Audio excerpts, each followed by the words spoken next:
Well, Norwich City say they're going ahead with legal action against the News of the World for alleged libel. Now, recently, the Sunday newspaper claimed that Norwich were teetering on the brink of financial meltdown and were ready to call in administrators. It's a claim the club denies.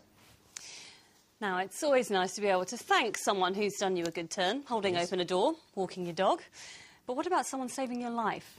When Olly Rofix, who lives near Ipswich, was diagnosed with a rare form of leukemia, there were only 2 suitable bone marrow donors in the whole world. And amazingly, one of them happened to live near Cambridge.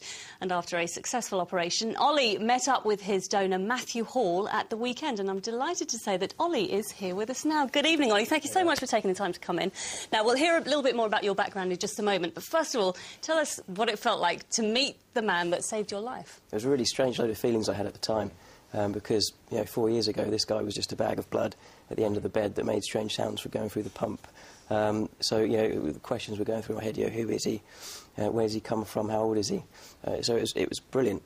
And also to say thank you to the chap as well for being on the register. Well, I think we can actually sort of see some shots of you, actually, with that particular meet as well. Incredible moment for you, I imagined, actually meeting up with him. But just tell us a little bit about your background now, your story, when it began. It was back in the summer of 2005 I started to feel a bit tired. And then it was diagnosed that I had leukemia.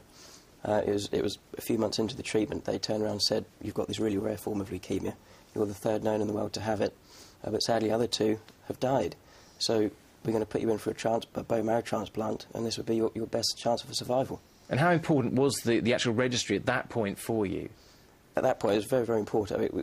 There was only 2 on the register, one in this country and one in America. So yeah, it was absolutely vital. An amazing bit of luck after such bad luck. Now, let's hear from the man who has allowed you to tell your story tonight, bone marrow donor Matthew Hall.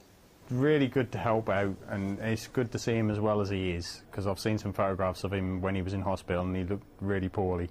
To me, it was easy. It really was easy.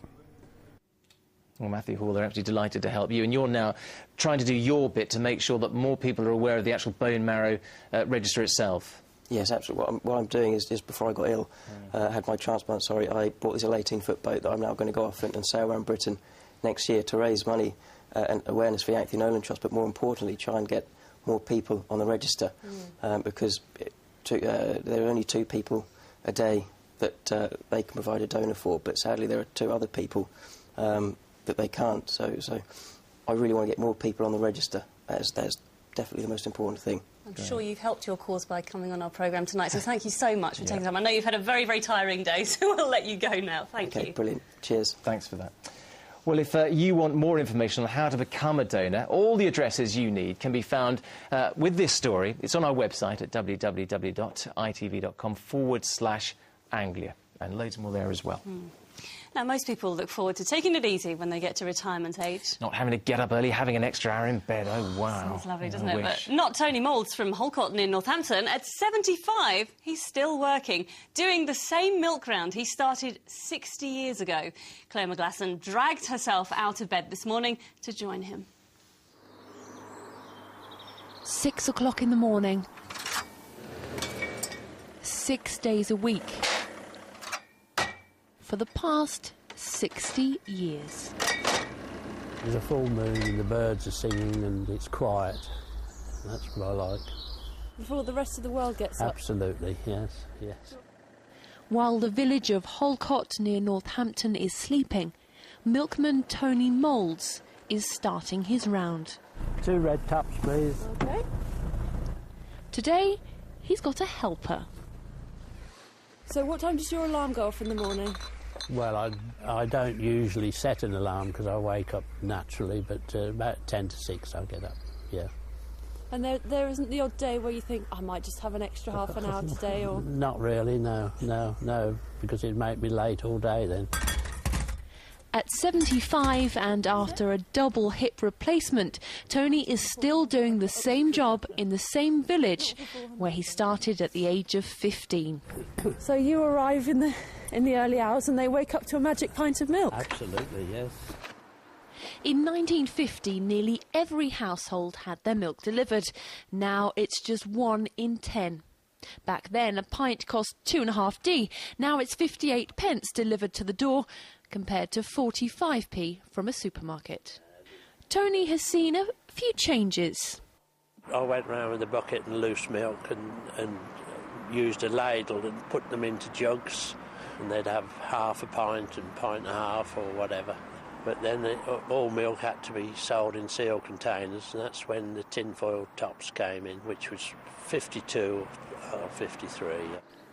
The principle hasn't changed, but the bottles are back in fashion, with consumers concerned about the environment.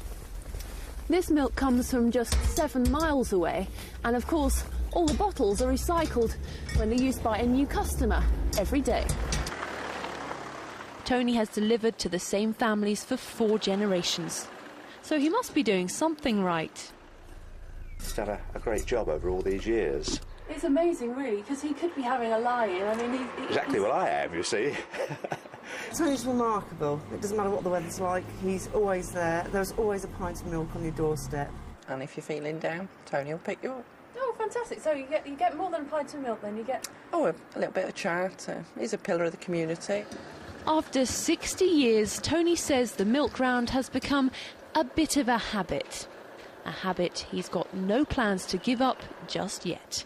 Claire McGlasson, Anglia News, Holcot, near Northampton.